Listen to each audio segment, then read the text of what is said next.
로마서는 서신서 중에 이제 처음 책이라고 했습니다. 서신서 이제 처음 책이기 때문에 그만큼 성령이 이제 감동으로 서신서 앞에 펼치는데 로마서를 통해서 교회사와 세계 역사에 큰 전환점을 가져오는 이제 놀라운 책입니다. 이 로마서는 이제 아까 이야기한 것처럼 로마 교회가 자생교회예요, 그죠?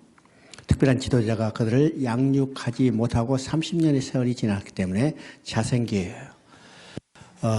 그래서 이제 복음이 무엇인가, 하나님이 해주신 일이 무엇인지를 그들이 분명히 깨닫지 못하는 거죠. 뿐만 아니라 로마 교회에 나타난 문제는 로마 교회 초창기부터 나타난 것이 유대인과 유대교회에 입교한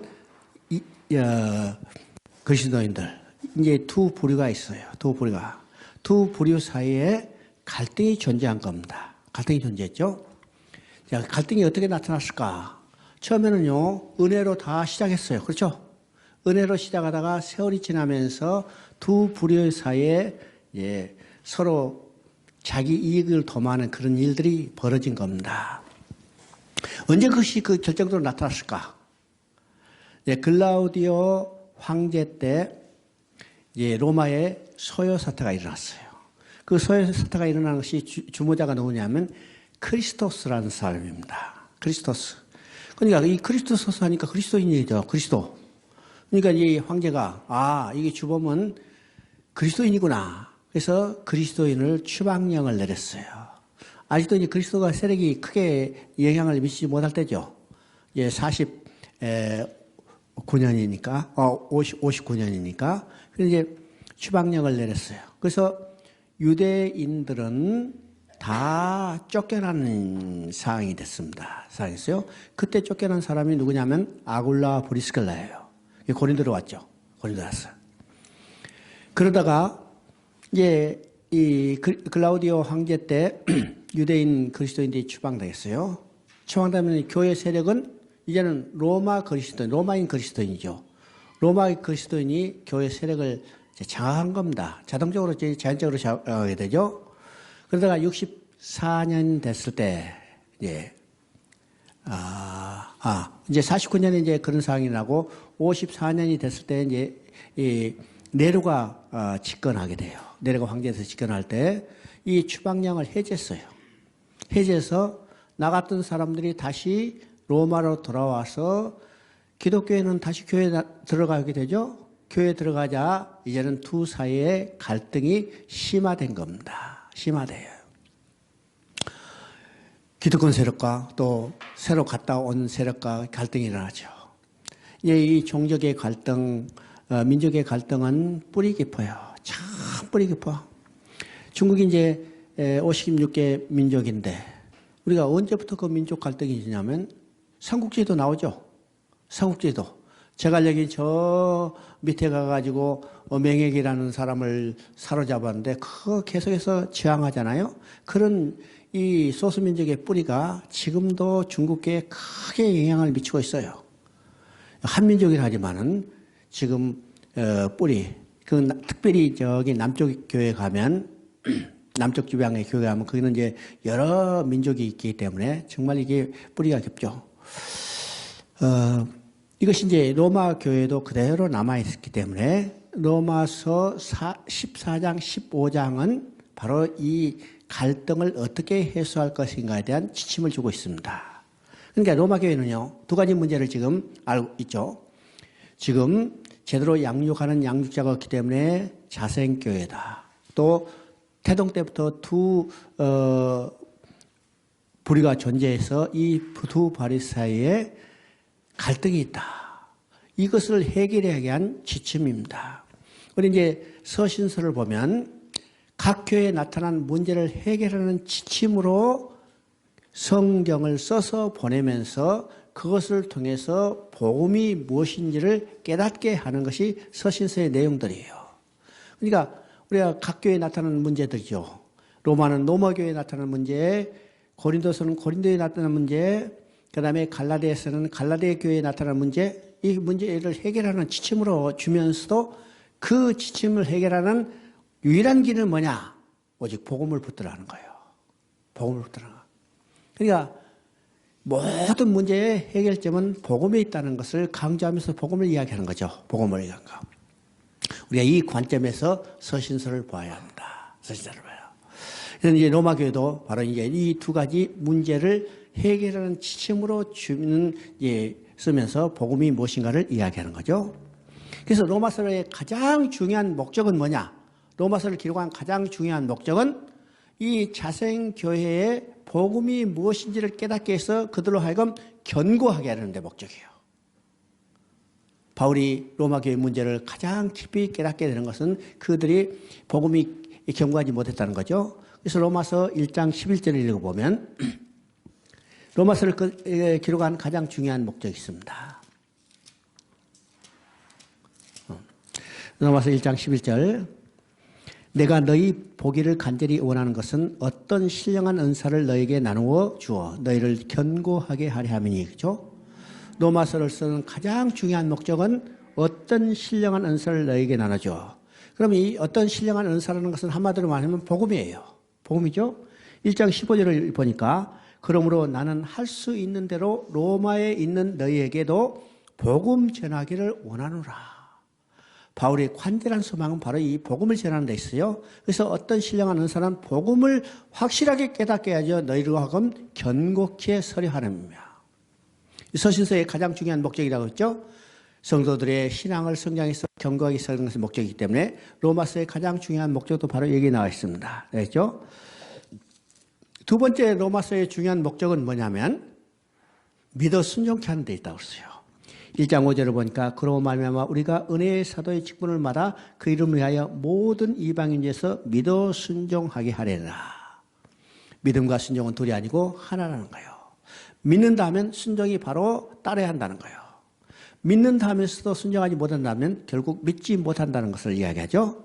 그래서 로마서의 가장 중요한 목적은 바로 이 두 가지 목적이고 세 가지 이제 세 번째 목적은 열매를 맺게 하려니라. 안위를 받게 하려니라. 그 다음에 내가 서바나로 갈 때 너희들의 도움을 받기를 원합니다. 이것이 이제 여러 가지 목적인데 첫 번째, 두 번째 목적이 중요하기 때문에 편지를 마감하면서 이 목적을 다시 강조하고 있는 것을 보게 돼요. 16장 25절, 26절 한번 읽어보시면 16장 25절, 26절 나의 복음과 예수 그리스도를 전파함은 영세 전부터 감춰졌다가 이제는 나타나신 바 되었으며 영원하신 하나님의 명을 따라 선지자의 글을 따라 글로 말미암아 모든 민족이 믿어 순종케 하시려고 알게 하신 바 그 신비의 계시를 따라 된 것이니 이 복음으로 너희를 능히 견고하게 하실 거죠. 그러니까 편지를 마감하면서 편지의 가장 중요한 목적, 로마서를 기록한 가장 중요한 목적을 다시 강조하고 있습니다. 로마서의 가장 중요한 핵심은 뭐냐면 그들로 하여금 어떤 신령한 은사를 나눠줘. 다시 말하면 복음을 알게 해서 견고하게 서게 하는 목적이라고 했죠. 그래서 로마서는 복음이 무엇인지를 알게 하는 데 중심이 있습니다. 이제 바울은 로마서 전체적인 구도는 어떻게 되냐면 로마서는 크게 이제 두 부분으로 나눠 있습니다. 전반부는 복음이 무엇인지 알게 하는 거예요. 다른 말하면요, 하나님이 우리를 위하여 해주신 일이 무엇인지를 알게 하는 거. 이걸 다른 말하면 교리라고 했어요. 교리. 하나님이 우리를 위하여 무슨 일을 해주시는가. 복음이며 우리가 신학적으로 할 때는 이걸 교리라고 해요. 후반부는 하나님이 나를 위하여 해주신 일이 무엇인지를 알았다면 내가 어떤 삶을 살아야 할 것인가. 이것이 바로 실천윤리라고 그러죠. 그래서 서신서 전체가 이 두 구조로 되어 있네. 로마서는 정확히 이 두 구조를 우리가 확실히 구별할 수 있도록 만들어져 있죠. 왜요? 로마서 12장 1절에 그러므로, 그죠? 그러므로 함으로 너희가 11장까지를 통해서 하나님이 해주신 일이 무엇인지를 알았다면 이제 그러므로 이렇게 살아라. 이 삶에 대해서 이야기한 겁니다. 실천 윤리에 대해서 이야기해요. 이 두 부분을 합니다. 그러면 1장부터 11장까지 하나님이 나를 위하여 해주신 일이 무엇인가 이것을 쭉 기록했는데 이것을 이제 여러 구분으로 나눌 수 있습니다. 1절부터 1장 17절까지는 로마서 전체의 서론이라 할 수 있어요. 그래서 로마서가 전체에 무엇을 이야기하고자 하는 것에 대한 이 이야기를 할 수 있죠. 그러면 이 서론 부분에는 네 가지 항목이 들어있습니다. 네 가지 항목. 첫째 항목은 바울이 받은 서명이 무엇인가를 이야기해요. 편지를 쓴 바울이 받은 1장 1절에 그게 나와 있죠. 예수 그리스도의 종 바울은 사도로 부르심을 받아 하나님의 복음을 위하여 택정함을 입었으니, 그죠? 예수 그리스도의 종이라고 했어요. 첫째, 바울의 신분은 종이요. 바울은 또 사도라고 그러죠. 사도라는 것은 어떤 목적을 위해서 보냄을 받은 자예요. 바울도 복음을 위해서 택장을 위해서 보냄을 받은 사도죠. 사도도. 근데 이 사도로 사명을 감당할 때 그의 어떤 마음으로 지금 사도로서 사명을 감당하는가? 종으로서의 마음을 가지고 그 신분을 인식하고 사도로서 사명을 감당하는 거죠. 사도로. 종은 어떤 것이냐면 바로 노예예요. 노예. 노예는 어떤 신분인가? 자기 생명을 자기가 주장하지 않아요. 그렇죠? 노예는 인권이라는 것은 존재하지 않아요. 자기 생명을 자기가 주장하지 못해요. 자기 생명은 오직 누구에게 있어요? 주인의 권한에 있어요. 주인이 죽이면 죽일 수 있고 살면 살리고 팔면 팔려버리고, 이게 노예죠. 주인의 모든 명령에 따라서 살아가는 것이 종의 신분이에요. 노예 신분이요. 그가 사도로서, 사도는 복음을 전파하기 위해서 보냄을 받은 자죠. 그런데 그의 여기 일의 행함은 종, 노예와 같은 마음으로 이 사명을 감당하고 있다는 거죠. 바울은 항상 그랬죠. 내가 날마다 죽노라. 복음을 증거하는 내 생명을 조금 더 아껴야 되느라. 이것이 바울이 복음을 증거하는 사도로서의 사명이죠. 그러면 무엇을 해서 부름을 받은가? 복음을 위하여 택정함을 받았다. 복음을 위하여 택정을 받았기 때문에 복음이 무엇인가를 즉각 알게 해줘야죠. 그래서 2절부터 4절까지는 복음에 대해서 이야기합니다. 그럼 이 복음은 하나님의 선지자를 통하여 그의 아들에 관하여 성경에 미리 약속하신 것이라. 여기서 중요한 것은요, 복음의 주체는 누구냐면 하나님이에요. 복음의 주체는 하나님이죠. 이 복음은 하나님이 그 선지자를 통해서 그 아들에 관하여 성경에 미리 약속하신 것이라. 이것은 구약성경 전체를 이야기합니다. 구약성경 전체는 누구를 증거하고 있어요? 하나님의 아들 예수 그리스도를 증거하고 있어요. 그러니까 선지자를 통해서, 선지자라는 것은 구약의 성경을 기록한 이 저자들을 이야기합니다. 그들을 통해서, 히브리서 1장 1절에 말한 것 같죠? 히브리서 1장 1절에 옛적에는 하나님께서, 그죠? 하나님이 이 복음의 주체예요. 선지자를 통해서 여러 모양과 여러 방법으로 우리 조상들에게 말씀하신 하나님이요. 그죠?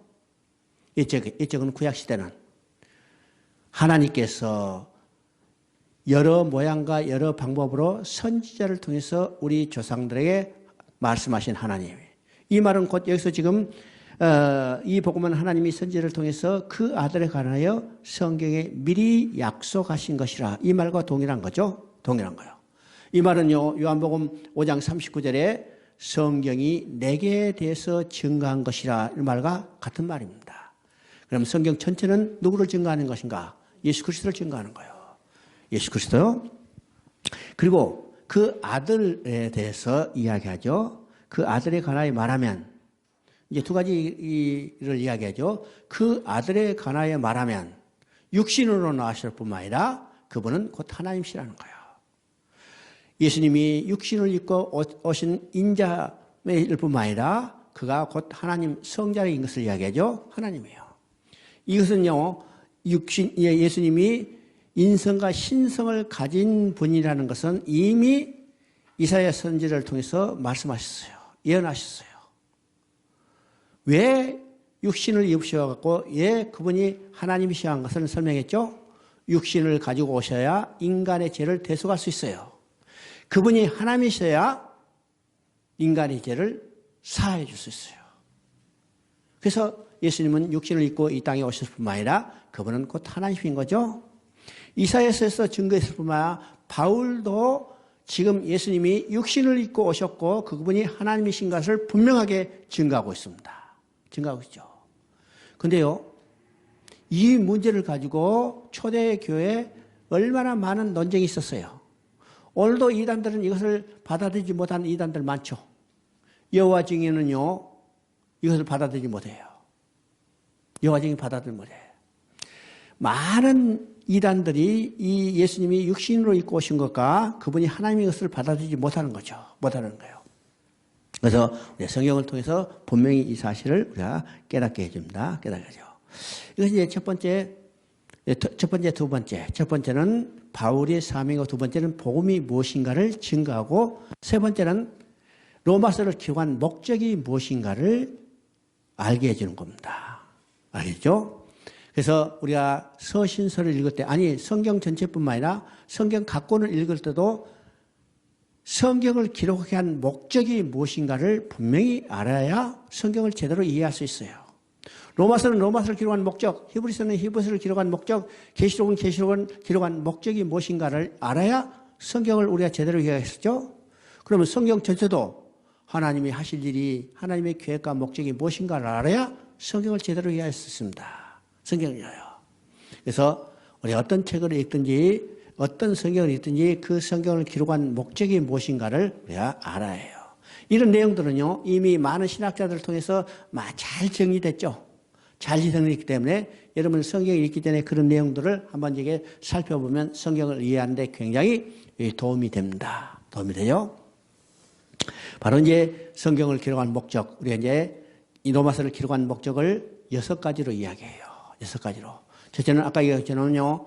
복음을 알기 위해서 경고케 하는 거고, 두 번째는 믿어 순종케 하고, 세 번째는 열매를 맺게 하고, 네 번째는 위로를 받게 하고, 다섯 번째는 이단을 경계하고, 여섯 번째 마지막으로 스페인으로 이제 선교를 갈 때 그 중간에는 로마 교회로부터 지원받기를 미리서 협조해 두는 겁니다. 이 뒤에 이제 그런 부분은 뒤에 나옵니다. 이게 로마서를 기록한 목적이에요. 네 번째 항목은 로마서의 주제가 무엇인가를 이야기하고 있습니다. 로마서 주제. 로마서 주제는 1장 16절, 17절이에요. 1장 16절, 17절 읽어보십니다. 내가 복음을 부끄러워하지 아니하노니 이 복음은 모든 믿는 자에게 구원을 주시는 하나님의 능력이 됨이라. 먼저는 유대인에게 그리스도여 헬라에게나 복음에는 하나님의 의가 나타나서 믿음으로 믿음에 이르하나니 기록된 바 오직 의인은 믿음으로 말미암아 살리라 한 것 같으니라. 로마서는 이 세 개 주제를 논리적으로 설명해 가는 내용이 로마서라고 그랬죠. 그래서 이 세 개 주제를 우리가 파악할 때 먼저 뭘 우리가 되새겨 보냐면 창세기 1, 2, 3장을 되새겨 봐야 해요. 창세기 1, 2, 3장을 우리가 정확히 이해한다면 로마서를 아주 쉽게 이해할 수 있습니다. 쉽게 할 수 있죠? 로마서의 복음의 주제는 첫째, 복음에는 모든 믿는 자에게 구원을 주신 하나님의 능력이랬어요. 복음이 뭐라고 써요?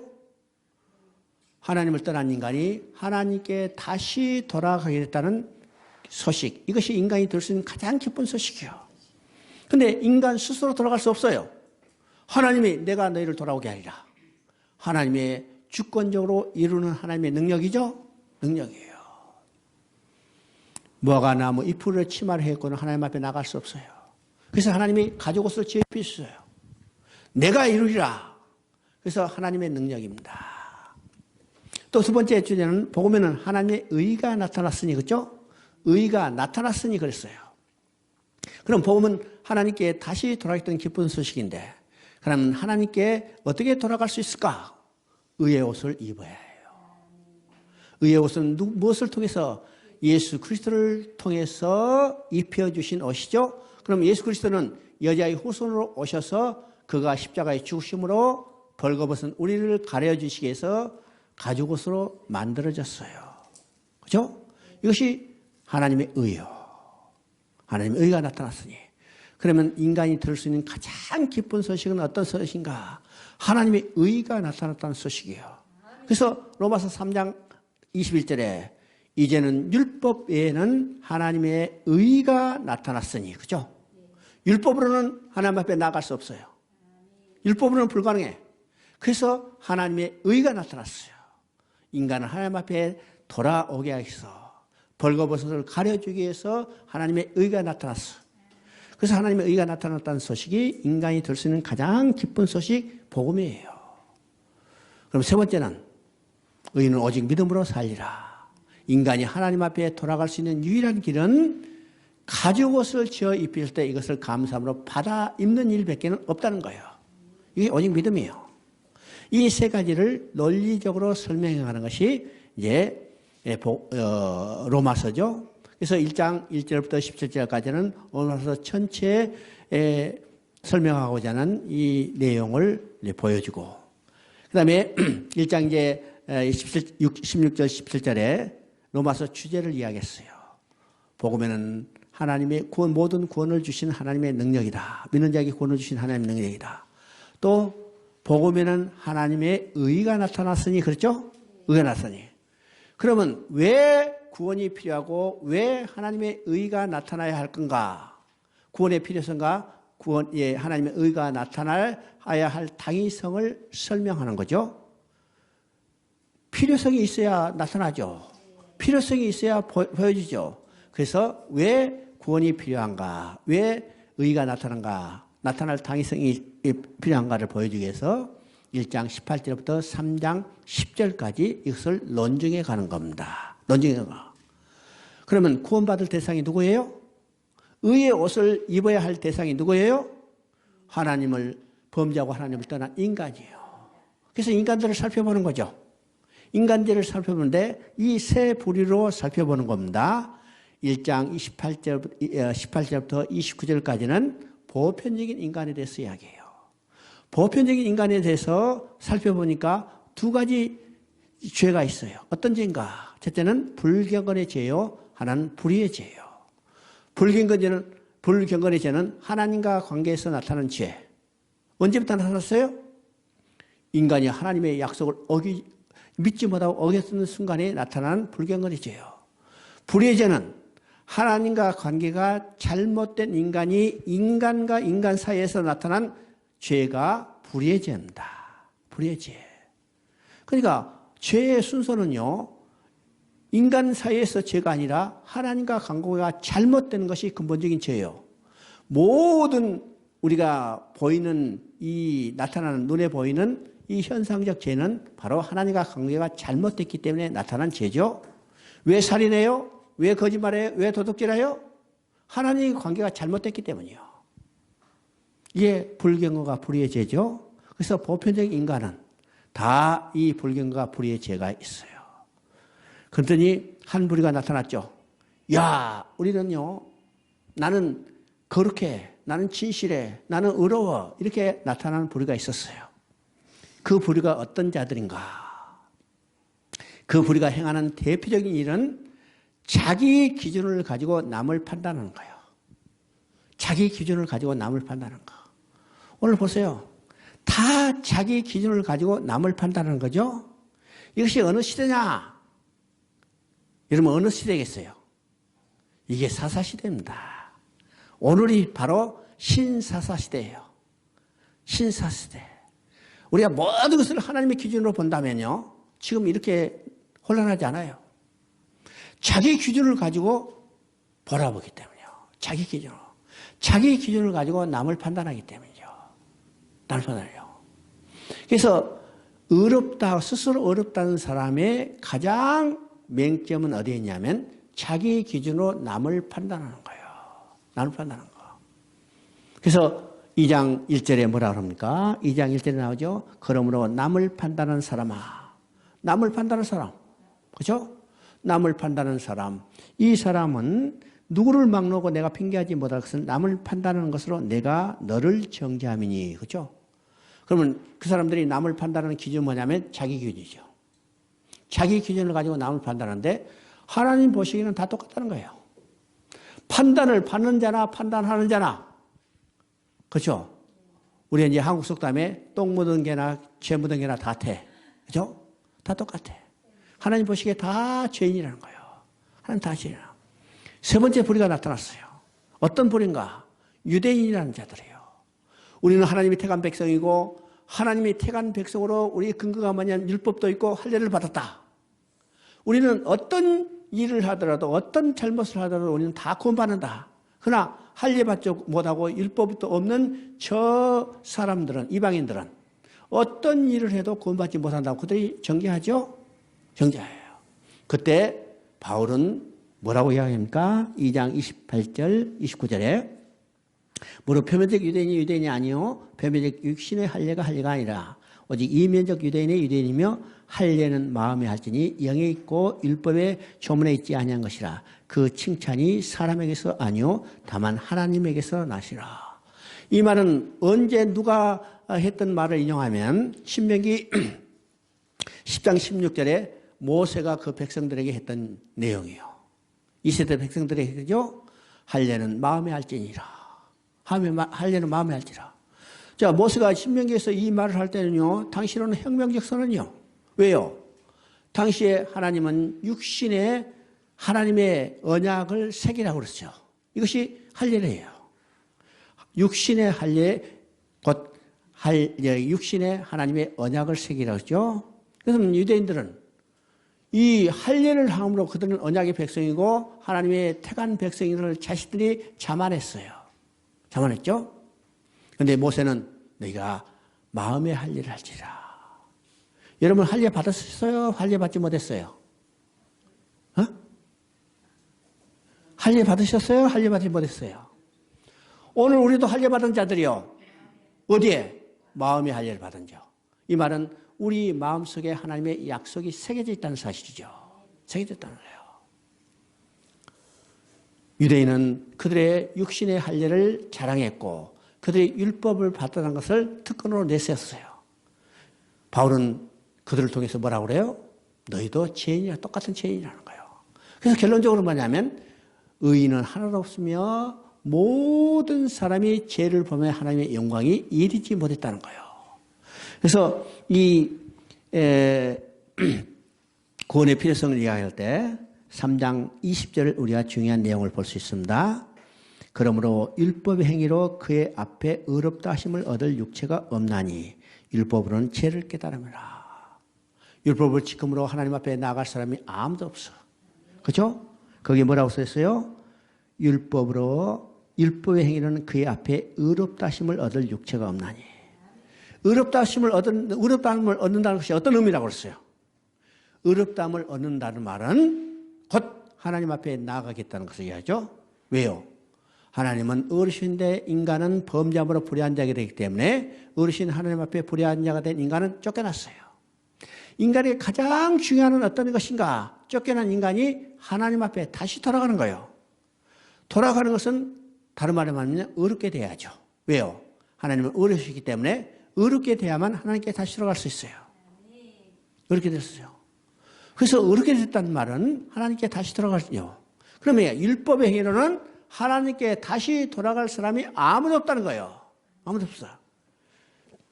바로 이제 창세기 3장에서 이야기했죠. 무화과 나무 잎으로 치마를 해봤지만 하나님이 찾았을 때 그들은 벌거벗을 수 없어요.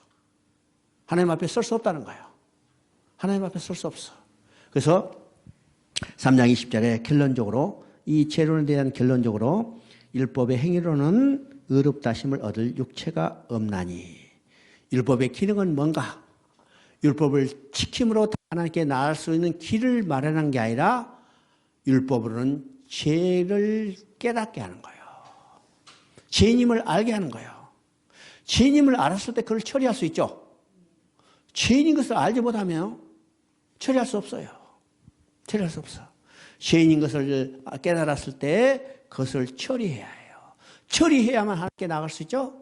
그래서 죄를 깨닫게 하고 갈라디아서는 죄를 깨달음으로 그 죄를 처리하기 위해서 죄를 처리하실 수 있는 그리스도 앞으로 인도하는 초등교사라고 했어요. 그래서 여기서 율법의 두 가지 기능은 죄를 깨닫게 하는 거예요. 이제 세 가지로 이야기하면 첫째는 하나님의 백성이 됐기 때문에 하나님 백성으로 지켜야 할 규례예요. 첫 번째 율법이요. 그런데 하나님은 이 율법을 주시지만 백성이 다 지키지 못할 것을 알아요. 알죠? 그래서 율법을 다 지키지 못하면 죄인인 것을 깨닫게 하는 거예요.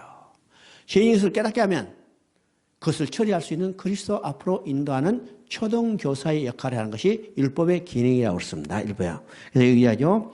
율법은 죄를 깨닫게 합니다. 그래서 율법으로는 하나님 앞에 나아갈 수 없고 율법인 것은 죄인인 것을 깨닫게 됐으면 이 죄를 처리해야죠. 처리하기 위해서는 어떻게 되는가? 이제 3장 21절에 우리가 중요한 말이 나옵니다.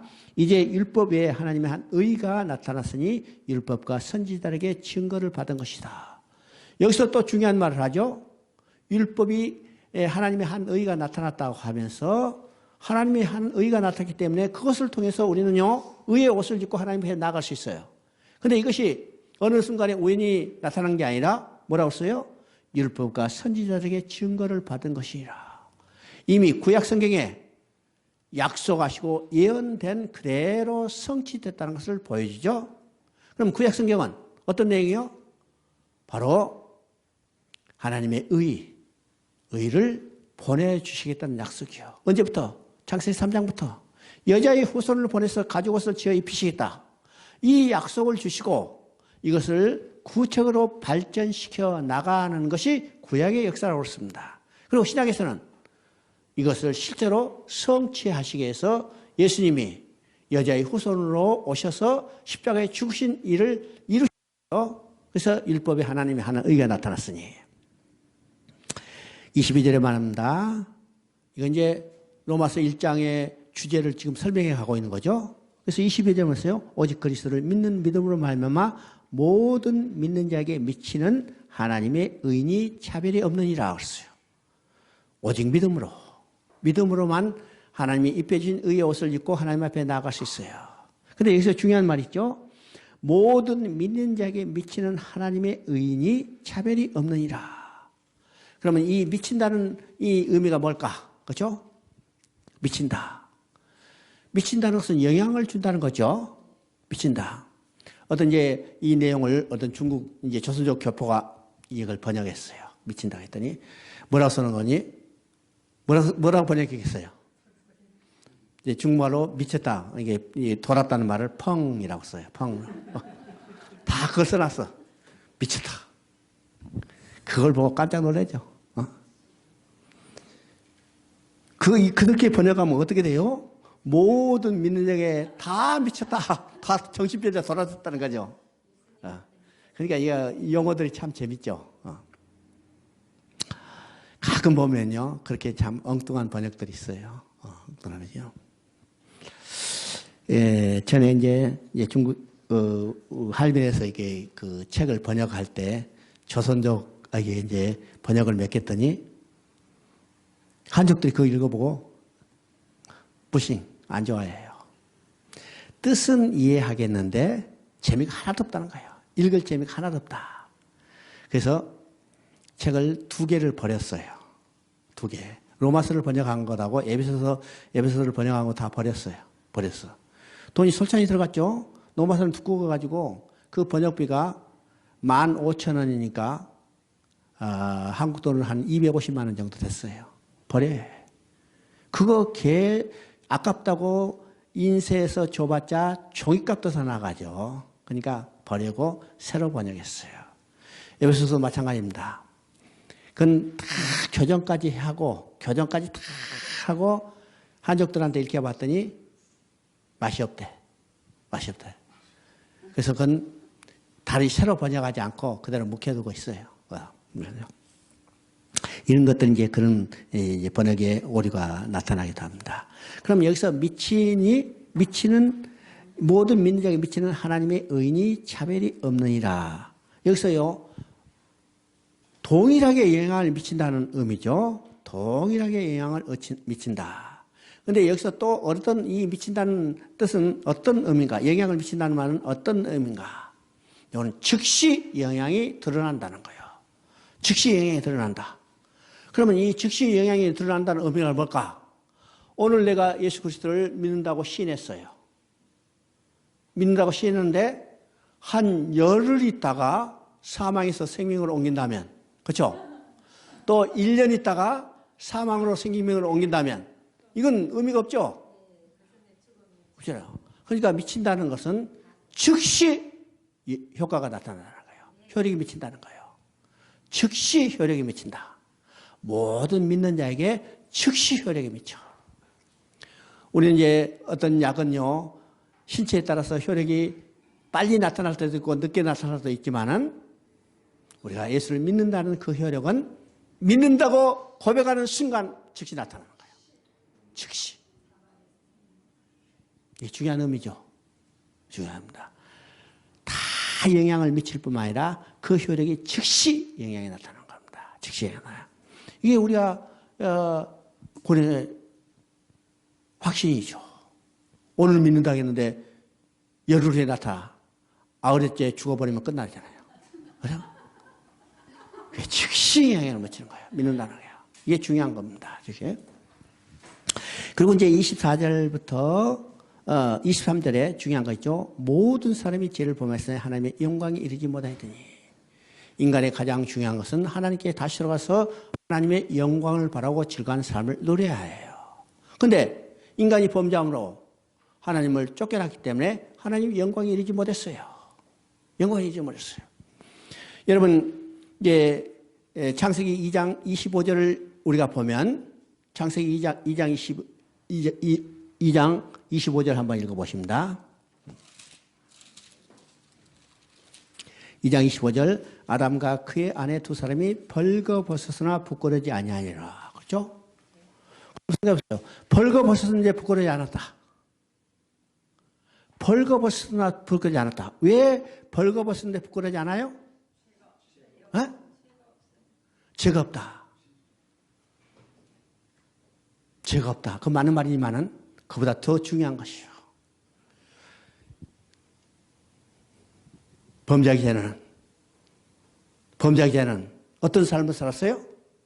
하나님의 영광을 바라고 즐거운 삶을 누렸어요. 그러면 하나님의 영광이요, 우리의 모든 것을 다 덮고 있었어요. 우리의 모든 것을 다 덮고 있었기 때문에 벌거벗었지만은 그 영광이 가려서 부끄러워하지 않았어요. 그런데 범죄한 죄가 됐어요. 우리를 덮고 있던 하나님의 영광이 떠나버렸어요. 떠나버리게요. 육신의 벌거벗음이 드러나죠. 그러니까 여기 부끄러워하는 거예요. 그래서 3장 20절의 이야기도 모든 사람이 죄를 범하며 하나님의 영광이 이르지 못했다는 거예요. 영광이 그들을 떠나버렸어요. 영광 가운데 살지 못하는 거예요. 이게 인간의 가장 비참한 모습이죠. 그래서 우리의 신앙의 궁극적인 목표가 뭐라고 했어요? 하나님께 다시 돌아와서 하나님과 함께 살면서 그의 영광을 바라고 즐거운 삶을 누리는 거예요. 로마서에서 이 신앙의 목표를 가장 강조하고 있다는 사실을 우리가 깨닫게 된 겁니다. 왜요? 3장 20절에 모든 사람이 죄를 범하며 하나님의 영광이 이르지 못하였더니, 이것이 인간의 가장 문제점이고 비참한 일이에요. 비참한 일이요. 그래서 하나님의 영광에 이르지 못한 인간들을 하나님께 다시 돌아가서 하나님의 의가 나타나서 이제는 그를 돌아오게 하기 위해서 하나님이 일을 성취해 가시는 거죠. 그것이 이제 3장 24절부터 26절까지에 나와 있는 내용입니다. 여기 보면 우리가 이것을 요약해 보면 구원 계획을 계획하시는 분은 누구냐면 하나님이요. 구원 계획을 성취하시는 분은 누구냐면 그의 아들 예수 그리스도예요. 그러면 구원 계획의 중심에는 어디냐면 자기 아들을 화목 제물에 세우는 것입니다. 그러면 이 화목 제물의 핵심은 뭐냐면 피 흘림에 있어요. 피 흘림에. 예수님이라는 분이 수많은 사람이 십자가에 달려도 그가 피 흘려 죽지 않는다면요, 화목 제물이 될 수 없어요. 피 흘려 죽으셨기 때문에 우리의 죄를 사함받게 하고 원수됐던 우리를 화목케 하는 거죠. 화목케 하는 거예요. 그래서 3장 25절에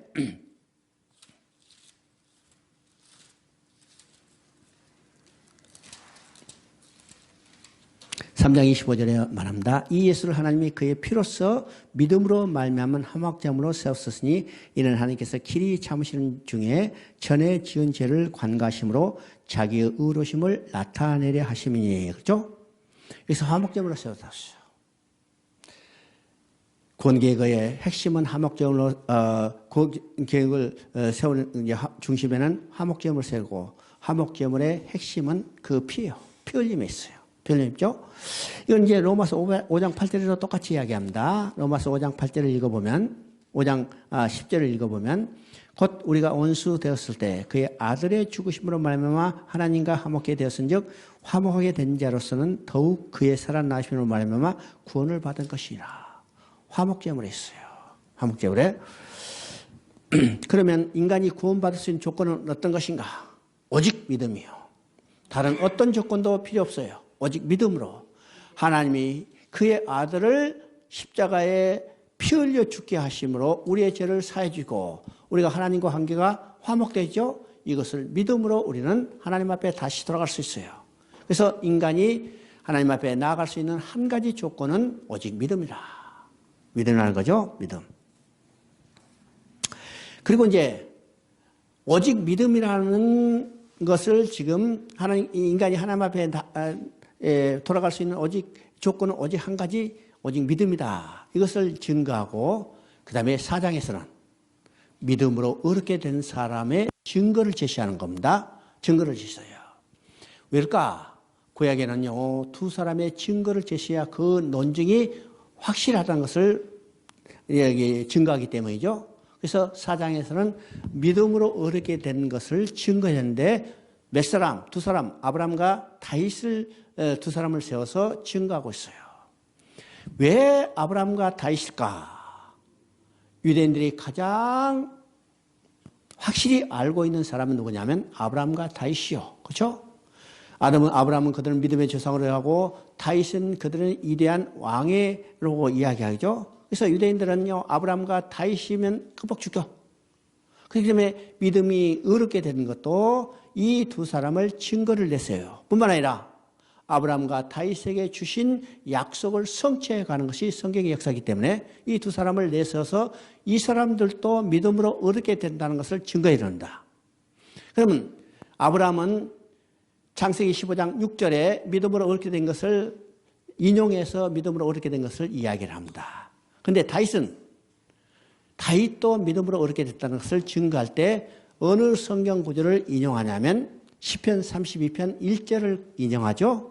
여기 이제 4장 6절 7절을 보면 일하는 것이 없이 하나님께 의로 여기심을 받은 사람의 복이 되어 다윗이 말한 바 불법이 사함을 받고 죄가 가려짐을 받은 사람은 복이 있고, 그렇죠?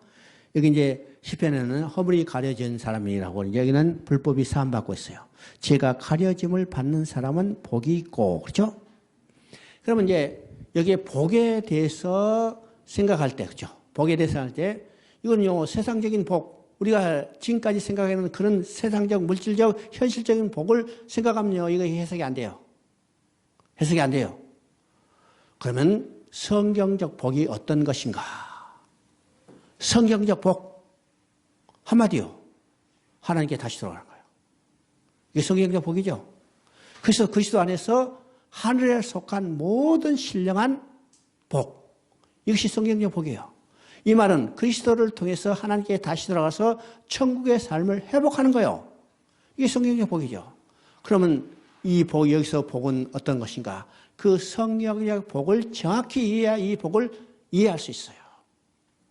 여러분 시편 1편에 복 있는 사람은, 그렇죠? 복 있는 사람은, 거기서 복의 개념은 어떤 개념이요? 이것도 똑같이 하나님을 떠난 인간이 하나님 앞에 다시 돌아가서 천국의 삶을 회복하는 이 복을 이야기해요. 이게 복 있는 사람. 그러니까 성경적 복에 대해서 우리가 정확히 이해하고 정확히 우리가 깨달아야 성경 전체를 이해할 수 있죠. 그러면 지금 32편에 여기 30편 1절에 허물이 사함받고 죄가 가려짐을 받은 사람은 복이 있고 그랬죠. 그러면 불법을 사함받고 죄가 가려진다는 것은 어떤 의미입니까? 그렇죠? 다윗이 시편 32편을 지을 때는 어떤 상황이냐면 우리가 잘 아는 바와 같이 밧세바 불륜을 범하고 그것을 숨기기 위해서 그 남편 우리아도 죽인 거예요. 그렇죠? 그러면 이 죄는 얼마나 인간적으로 무서운 죄예요? 무서운 죄예요. 간음죄에다가 살인죄잖아요. 무서운 죄. 이 엄청난 무서운 죄지만은 다윗이 왕이기 때문에 아무도 그 죄를 지적하지 못했어요. 왜? 잘못 말했다가 목이 잘리잖아요. 왕인데. 그 때문에 아무도 그 죄를 지적하지 못했어. 그때 하나님께서 나단 선지자를 통해서 다윗의 죄를 깨닫게 하죠. 깨닫게 해요. 다윗이 이 죄들을 깨닫고 하나님 앞에 간절하게 회개 기도를 해요. 회개 기도를 할 때 그 기도가 끝나자 하나님은 나단 선지자를 통해서 뭐라고 말씀해요? 왕이여, 이제 당신의 죄가 사해졌나이다. 하나님께서 나단 선지자를 통해서 다윗의 죄를 사해졌다고 선포하는 거죠. 왕이여, 이제 당신의 죄가 사해졌나이다. 그 선포를 듣는 순간 다윗은 그의 죄가 해결됐음을 깨닫고 감사함으로 지은 시가 시편 32편이에요. 시편 3편. 그 처음에 뭐라고 써요? 허물이 사함을 받고 죄가 가려진 자에 대해서 복에 대해서 이렇게요. 그러면 인간의 죄는 누가 어떤 방법으로 가려져요? 인간의 죄는 누가 어떤 방법으로? 오직 하나님께서 가죽 옷을 지어 입혀서 가려져요. 하나님께서 가죽 옷을 지어 입혀서 가려줘. 그러면 죄가 가려움을 받아들였어요. 다윗은 무엇을 깨달았어요? 예수 그리스도를 통해서 자기의 죄가 해결돼서 가려졌음을 깨닫게 되는 거예요. 그렇죠? 죄가 해결됐기 때문에 어떻게 돼요? 하나님 앞에 다시 돌아갈 수 있어요. 그럼 복이 있게 됐죠? 바로 이 말은 다윗도 예수 그리스도를 믿음으로 하나님 앞에 나아가게 됐다는 것을 고백하는 거예요. 오직 믿음이에요. 믿음. 그러니까 이제 믿음으로 얻게 된 것에 대해서 이제 증거를 대고, 예, 4장 후반부에는 아브라함의 믿음에 대해서 어떤 믿음인가를 증거해 주고 있습니다. 오늘 기독교에서 또 하나 잘못된 용어가 있어요. 잘못된 용어. 그 용어는 어떤 것이요? 믿음이라는 거예요. 기독교가 사용하는 이 믿음, 우리가 이제 한자로 이야기하면 신인데, 신에 대한 개념은 두 가지가 있죠? 두 가지. 오늘 기독교가 이 믿음에 대해서 바른 개념을 정립해야 해요. 방전해요. 그럼 믿음은 보통 이렇게 이야기할 때 두 가지 종류. 첫째는 하나는 신념이에요.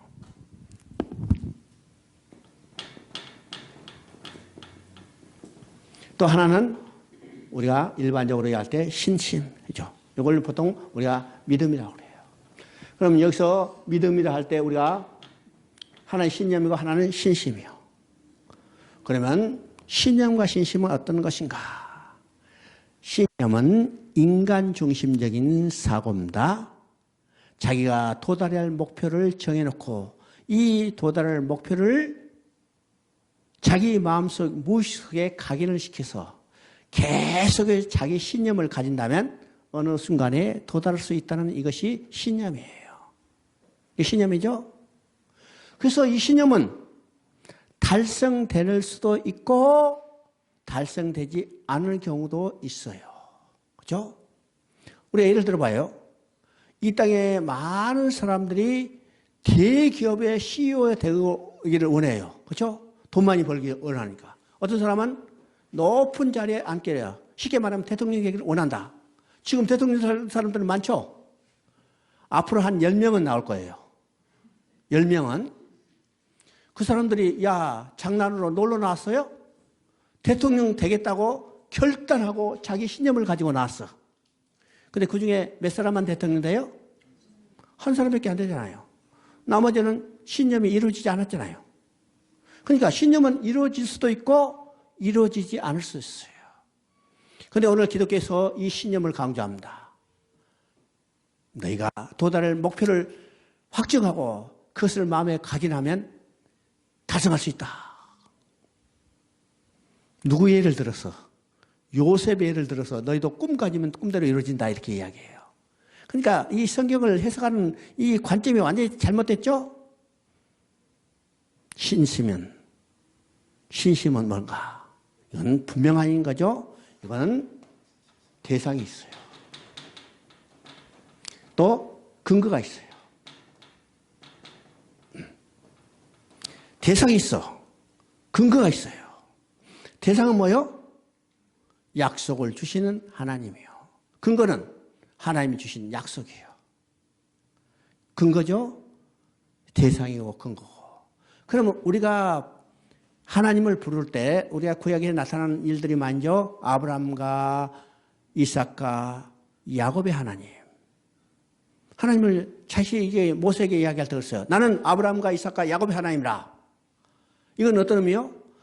아브라함과 이삭과 야곱에게 약속하신 하나님. 약속하시는 거예요. 이것이 우리의 믿음의 대상입니다. 믿음의 근거는 그 하나님이 주신 약속이에요. 약속. 아브라함도 믿음의 대상과 근거가 분명하죠? 분명해요. 우리 4장 17절 한번 읽어보십니다. 로마서 4장 17절. 기록된 바 내가 너를 많은 민족의 조상으로 세웠다 하신 것 같으니 그가 믿는 바 하나님은 죽은 자를 살리시는 쓰며 없는 것을 있는 것으로 부르시는 이시니라. 자, 아브라함이 믿음의 대상이 분명했어요. 그 믿는 바 하나님이라고 했죠. 그러니까 믿는 바 아브라함이 믿음의 대상은 하나님이에요. 근데 그 하나님은 어떤 하나님이요? 죽은 자를 살리시는 하나님, 없는 것을 있는 것처럼 부르시는 하나님이라고 그랬죠. 막연한 하나님이 아니라 이 아브라함이 믿었던 하나님에 대해서 누군가 어떤 분인가를 분명히 이야기해요. 죽은 자를 살리시는 하나님, 없는 것을 있는 것처럼 부르시는 하나님이라고 했어요.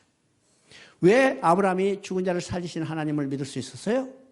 왜 아브라함이 없는 것을 있는 것처럼 부르시는 하나님을 믿을 수 있었어요? 그 근거는 약속에 있다는 거예요. 약속에 있어요. 어떻게 해서 죽은 자를 살리시는 하나님을 믿을 수 있을까? 이건 창세기 22장에 나타난 이야기를 말합니다. 창세기 22장에 하나님께서 아들 이삭을 번제로 드리라고 했어요. 번제로 드리는 것은 완전히 흔적도 없이 태워드리는 제사가 번제죠? 번제예요. 아브라함이 이 말씀에 순종했어요. 왜 순종할 수 있을까? 약속의 근거예요. 내가 이 아들을 완전히 흔적도 없이 죽여 태워 번제로 드린다 하더라도 하나님은 내게 약속한 것이 있다. 그 약속은 뭐예요?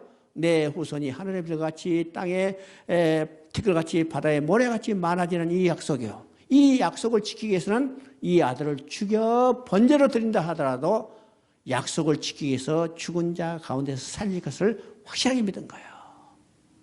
근거는 뭐예요? 약속을 주신 하나님이고, 여기 대상은 약속을 주신 하나님이고, 근거는 하나님의 약속이 있어요. 없는 것을 있는 것처럼 부르시는 하나님. 75세에 불러서 100세까지 자식이 없어. 근데 아브라함은 믿음이 연약해지지 않았다고 그랬어요. 왜 믿음이 연약해지지 않았는가? 약속 때문이에요. 약속 때문에. 그래서 지금 눈에 보이지 않지만은 없는 것을 있는 것처럼 부르신 하나님을 믿을 수 있었죠? 믿었어요. 그래서 우리가 믿는 믿음은요, 분명히 대상이 있어요. 우리가 믿는 하나님은 어떤 하나님이요? 약속을 주신 하나님이고, 우리가 믿는 믿음의 근거는 그 하나님의 약속이 있다는 사실이죠. 그럼 성경은 뭘 우리가 깨닫게 돼요? 창세기부터 하나님이 약속하시고 예언하는 것을 성취했던 역사를 우리가 보게 되고, 그것을 통해서 남은 역사, 남은 하나의 예언도 반드시 이룰 것을 우리가 믿는 거예요. 이게 우리의 믿음이 근거고, 이것을 바라보고 소망을 붙들고 살아가는 것이 우리 신앙생활이죠. 신앙생활입니다. 그리고 이제 5장 1절 2절 읽어보십니다. 5장 1절 2절. 그러므로 우리가 믿음으로 의롭다 하심을 받았으니 우리 주 예수 그리스도로 말미암아 하나님과 화평을 누리자. 또한 그로 말미암아 우리가 믿음으로 서 있는 이 은혜에 들어감을 얻었으며 하나님의 영광을 바라보고 즐거워하느니라. 로마서 이 말처럼은요, 우리의 신앙의 목표를 분명히 제시한 성경은 없어요. 제시하죠? 우리가 믿음으로 의롭다함을 받았으니, 그죠? 이 말을 다른 말하면 믿음으로 하나님 앞에 다시 돌아가게 됐으니, 이 말 같아요. 그죠? 의롭다는 말은 하나님께 다시 돌아갔다는 말이죠. 믿음으로 하나님 앞에 다시 돌아가겠으니, 우리가 하나님 앞에 돌아갈 수 있는 유일한 길은요, 우리 믿음이에요. 무엇을 믿는 믿음? 예수 그리스도를 믿는 믿음. 예수 그리스도의 어떤 예수 그리스도? 육신을 입고 이 땅에 오신 하나님 아들 예수 그리스도가 십자가의 죽으심으로 우리의 모든 죄를 처리해 주셨다는 사실을 우리가 믿는 거죠. 그를 믿는 믿음으로 의롭다함을 얻었어요. 그것을 통해서 우리는 하나님 앞에 다시 돌아가게 됐어요. 그러면 이 하나님 앞에 다시 돌아가게 된 결과가 어떤 것인가? 결과가 어떤 건가? 이것을 이제 로마서 1장, 5장 1절 2절에서 이야기하죠. 첫 번째는 하나님과 화평을 누리자. 누리자고 그랬어요. 누리자. 하나님과 화평하자 이렇게 하지 않고 화평을 누리자 했어요.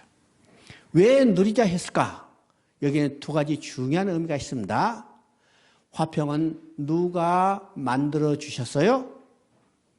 화평은요, 우리가 하나님과 화평을 누린 게 아니라 하나님이 자기 아들 예수 그리스도를 십자가에 못 박혀서 화목제물로 세워주시고 우리에게 화평을 만들어 주셨어요. 우리가 만든 화평이 아닙니다. 하나님이 화평을 만들어서 우리에게 주셨어요. 주셨죠? 우리는 그건 믿음으로 받았어요. 믿음으로 받았다면 이제는 어떻게 해요? 그 받은 화평을 우리가 마음껏 누려야 해요.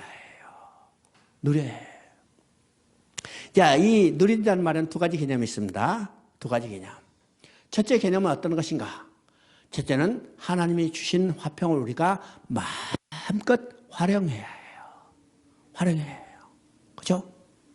내가 이 이야기할 때는요, 핸드폰에 대해서 많이 예를 들어요. 우리 이제 스마트폰 있어. 여러분 스마트폰에 몇 가지 기능이 있는지 알고 계세요? 몇 가지 기능이 있는지 알고 있어요? 몰라요. 삼성전자에 있는 스마트폰, 이게 여러 세계의 스마트폰 다 정리해가지고 그 특성이 뭔가를 다 분석하는 내 친구 아들이 있어요. 그 친구한테 물었는데 몇 가지인지 모른대, 지도.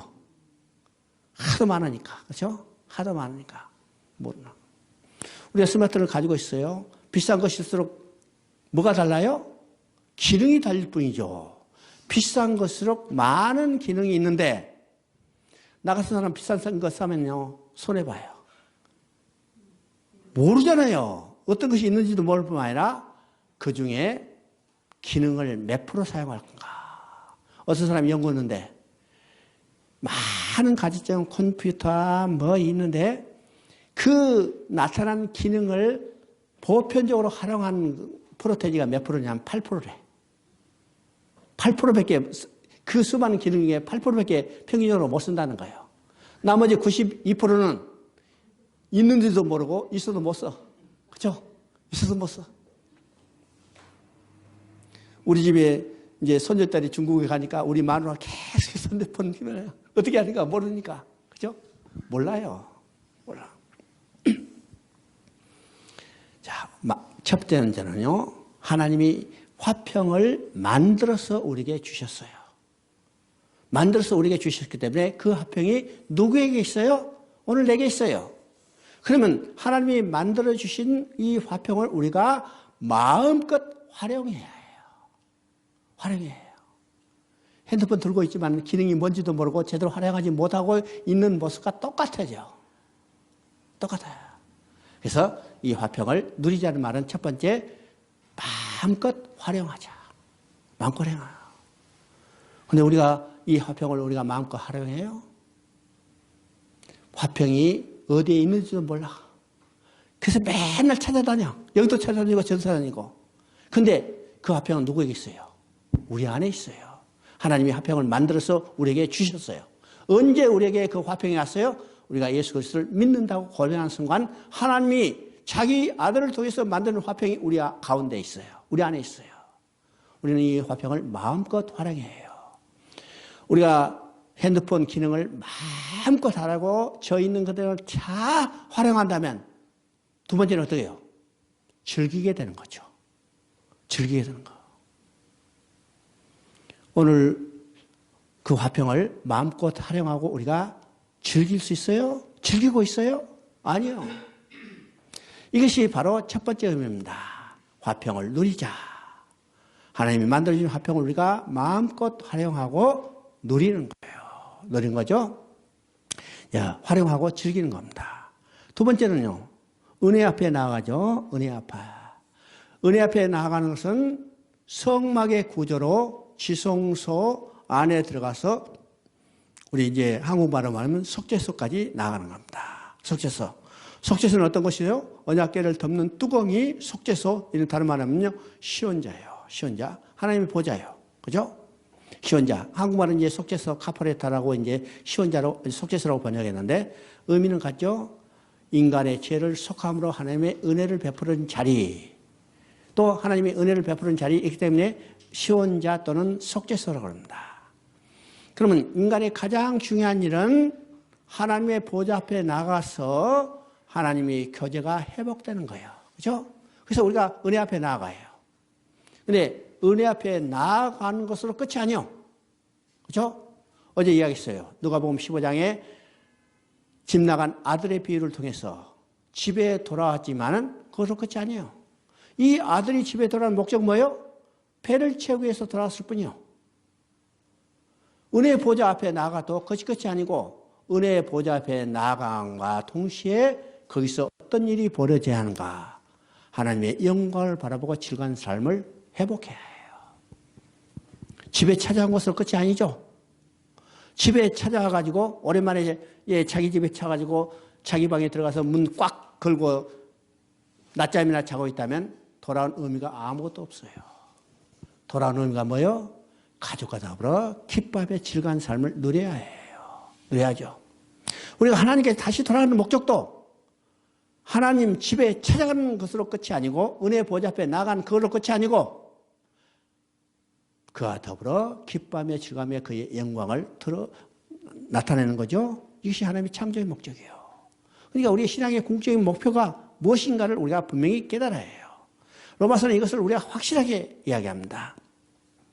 로마서 15장 13절은 바로 로마서 5장 1절 2절에서 했던 내용을 바울이 마지막으로 축도 형태로 이야기하고 있다는 사실이죠. 로마서 15장 13절 소망의 하나님이 모든 기쁨과 평강을 믿음 안에서 너에게 충만하게 하사 성령의 능력으로 소망이 넘치게 하시기를 원하노라. 바로 로마서 5장 1, 2절에 이 내용을 바울이 마지막에 로마서를 다 논증하고 수신자들에게 축도 형태로 이야기해요. 모든 기쁨과 평강이 믿음 안에서 너에게 충만하소였죠. 여러분 보세요. 언제 기쁨이 충만해요? 부모를 잃어버린 아이가 언제 기쁨이 충만해요? 언제 그 마음이 평안해요? 엄마의 품속에 안겼을 때요. 엄마의 품에 안겼을 때 그때서 마음이 안정이 되고 평안을 누리며 그의 기쁨이 넘치게 돼 있어요. 넘치게 돼 있죠? 엄마 품에 안겨서 기쁨과 평안을 누려야 해요. 엄마 품에 안겼어도 다시 불안해서 운다면 이거 온전히 돌아온 게 아니죠. 돌아온 게 아니에요. 모든 기쁨과 평안이 믿음 안에서 너에게 충만하기를 원한다. 이것이 우리의 신앙의 궁극적인 목표라는 사실을 우리가 깨닫게 되는 거죠. 이제 로마서 이제 5장에서는 우리 믿음의 목표, 구원의 열매가 무엇인가, 구원의 결과가 무엇인가를 이야기를 하고 이제 후반부에는요. 자, 이것이 이루어지는 원리가 무엇인가를 이야기합니다. 다른 말하면요. 정죄와 칭의의 원리가 무엇인가. 그 대표성의 원리를 이야기하죠. 아담 한 사람으로 인해서 죄가 바로 정죄되죠. 그 다음에 한 사람 예수 그리스도로 말미암아 우리가 하나님 앞에 나아갔어요. 의롭다함을 얻게 된 거죠. 칭죄예요. 그리고 로마서 5장 21절에 한번 봅니다. 이는 죄가 사망에서 왕노릇하는 것이요 하는 것 같이 은혜도 또한 의로 말미암아 왕노릇하여 우리 주 예수 그리스도로 말미암아 영생에 이르려 하렵니다. 여기서 중요한 것은요. 두 진영으로 나뉘었다는 사실이에요. 두 진영으로 나뉘어 있어요.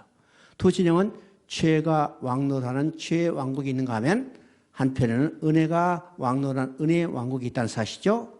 이것은 언제부터 구분됐을까? 언제부터 나뉘었을까? 창세기 3장 15절에 여자의 후손과 뱀의 후손 두 진영으로 나뉘었어요. 나뉘죠? 자, 이것을 가지고 우리가 로마서에 나타난 중요한 문제를 한번 봅니다. 로마서 6장 14절 15절 읽어봅니다. 너희가 6장 14절 15절 제가 너희를 주장하지 못하리니 이는 너희가 법 아래 있지 아니하고 은혜 아래 있습니다. 그런즉 어찌하리요? 우리가 법 아래 있지 아니하고 은혜 아래 있느니라. 죄를 지으리요? 그럴 수 없느니라. 여기서 이제 중요한 것을 우리가 이제 알아야 해요. 지금 로마서 이제 6장 너희가 법 아래 있지 않고 은혜 아래 있느니라. 그러므로 너희가 죄를 범할 수 있느냐. 그렇죠? 죄를 범할 수 없느냐. 15절을 보니까 15절에 그런즉 어찌하려 우리가 법 아래 있지 아니하고 은혜 아래 있으니 죄를 지으려 그럴 수 없느니라. 그렇죠? 여러분 구원 받으셨죠? 확실하죠? 그러면 어디에 있어요? 은혜 아래 있죠. 죄를 지을 수 있어요? 없어요? 죄를 지을 수 있어요? 없어요? 성경이 뭐라고 했어요? 죄를 지을 수 있는, 지으려 그럴 수 없느니라. 여러분 확정적으로 이야기합니다. 그럴 수 없느니라. 죄를 지을 수 없다고 그러죠. 그죠? 성경, 내가 성경을 읽었죠? 성경 읽었어요. 법 아래 있지 않냐고 은혜라 있으므로 죄를 지을 수 있느냐? 그럴 수 없느니라. 여러분 확정적으로 이야기합니다. 단정적으로 죄를 지었다. 그러면 여러분 죄 지었어요? 짓지 않았어요? 죄 지었어요? 짓지 않았어요? 그럼 구원 받았어요? 그건 뭐 했어요? 구원 받았으면 은혜 아래 있으니까 죄 지을 수 있어요? 없어요? 죄 지을 수 없잖아요. 죄 지었어요? 안 지었어요? 여러분요, 이거 확실히 알아야 구원파가 꼬셔도 넘어가지 않아요. 구원파는 이 구절을 가지고 야, 죄 지었다면 구원받지 못했다. 단정적으로 이야기하죠? 구원받지 못했다. 죄 지었다는 구원받지 못했다. 그죠? 그래서 그들이 거듭남의 비밀에 대해서 확실히 가르쳐준다 하면 쫓아가면 그건 구원파에 빠지는 거예요. 빠지는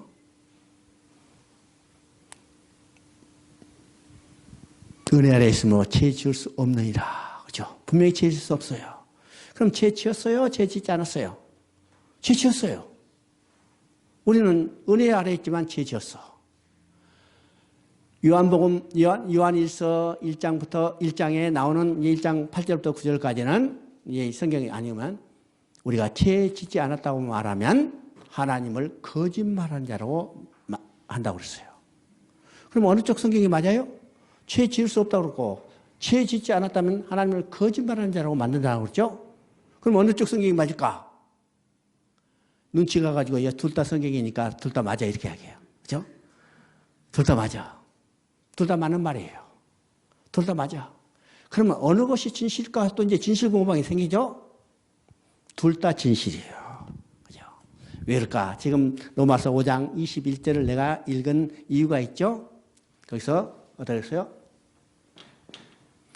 죄가 왕노하는 죄와 왕국이 있어요. 그죠? 은혜가 왕노하는 은혜의 왕국이 있어요. 그렇죠? 은혜의 왕국이 있어요. 자, 이 땅에 모든 사람은 두 진영으로 나뉘게 되고 두 진영은 어떤 것인가? 죄의 왕국이 있고 은혜의 왕국이 있어요. 은혜의 왕국이죠? 그럼 우리가 구원받기 전에는 어떤 곳에 살았냐면 은혜의 왕국에 살았어요. 아니, 죄의 왕국에 살았어요. 죄가 지배하는 죄의 왕국에 일생 죽기를 무서움으로 매우 종노란 신세로 살았죠? 이것이 죄의 왕국에 살아요. 그러면 죄의 왕국의 법은 어떤 것인가? 바로 우리가 잘 아는 바와 같이 율법이에요. 율법을 통해서 죄가 왕노를 해요. 왜요? 율법을 다 지키지 못하면 죄를 지는 거 죄인이죠. 죄는 삭슨 사망이에요. 그래서 죄의 왕국에는 율법이 지배를 해요. 그래서 우리 모두가 어디에 있냐면 율법 아래 있어요. 율법 아래 있으면 어떤가? 율법을 다 지키지 못하기 때문에 죄 아래 있어요. 죄 아래 있으면 뭐 있어요? 심판 아래 있어요. 이게 로마서 3장에 나오죠. 심판은 뭐냐면 정죄고 정죄 삭은 사망이에요. 이게 죄 왕국에 살 때의 패턴입니다. 그렇죠? 죄 왕국에 살 때 패턴이에요. 율법 아래 있고 율법 아래 있으면 죄 아래 있고 죄 아래 있으면 심판 아래 있고 심판은 정죄고 정죄는 삭은 사망이에요. 사망이죠. 그래서 죄 왕국에 살 때는 모든 사람이 죄 아래 있고 바로 죽음이요, 멸망이요, 사망이요. 죄 삭은 사망이라. 그런데 이제는 예수 그리스도를 믿고 어디로 옮겼냐면 은혜의 왕국으로 옮겨졌어요. 은혜의 왕국으로 옮겨졌죠? 그러면 여기서 은혜의 왕국으로 옮겨졌을 때 변한 것이 있고 변하지 않는 것이 있어요. 변한 것은 뭐고 변하지 않는 것은 뭘까? 변한 것은 신분이에요. 그렇죠? 변하지 않는 것은 품성이에요.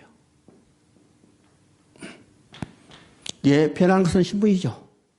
그러나 변하지 않은 것은 품성이에요.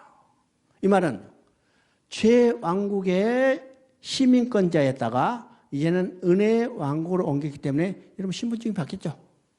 신분증이 바뀌었어. 그 신분이 바뀌었은 겁니다. 그러나 죄왕국에 살다가 은혜의 왕국의 시민으로 바뀌면 야, 내가 당장 거룩해졌어요? 당장 거룩해졌어요? 천만의 말씀이에요. 그 모습 그대로 가지고 왔어요. 신분은 변화됐지만은 품성은 변화되지 않았어. 그러면 품성이 변화되지 않았다는 것은 뭐예요?